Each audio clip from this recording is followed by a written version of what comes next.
Le masque a deux intérêts.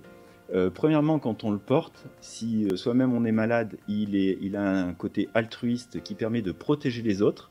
Et du coup, quand on tousse, quand on éternue, ça reste dans le masque et on n'ira pas contaminer les gens autour de nous. Et puis il a un deuxième rôle qui est de protéger.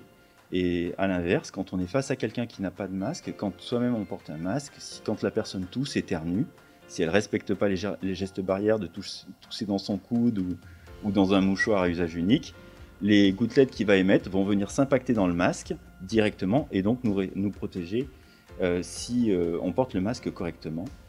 Porter le masque correctement, ça veut dire quoi? C'est-à-dire que c'est un masque qui couvre le nez, la bouche et qui du coup se met sous le menton et bien sur le nez.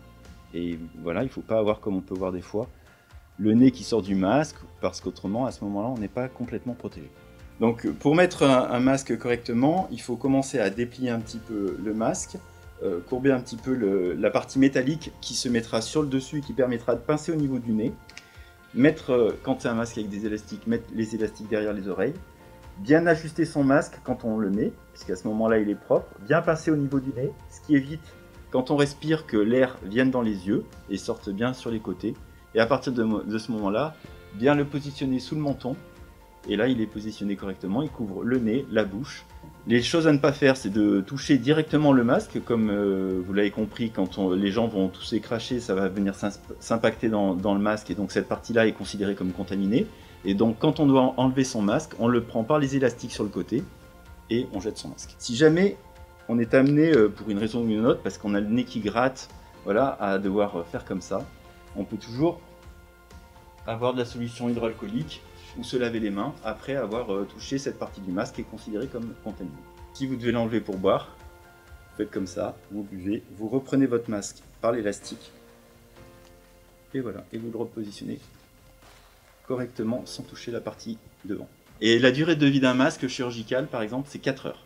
Les laboratoires les valident pour 4 heures d'utilisation et au bout de 4 heures, il faut changer le masque.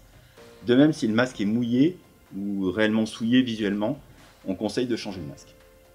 Pour ce qui est des masques alternatifs, pareil, en fonction du type de masque, les fabricants préconisent un nombre de lavages et il faut bien sûr laver les masques à la température la plus importante qu'ils puissent supporter. Souvent c'est 60 degrés pendant 30 minutes.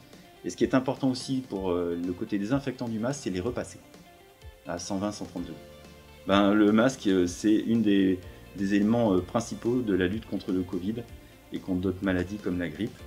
Parce qu'en le portant, on évite, comme j'ai dit, de contaminer les autres et on se protège.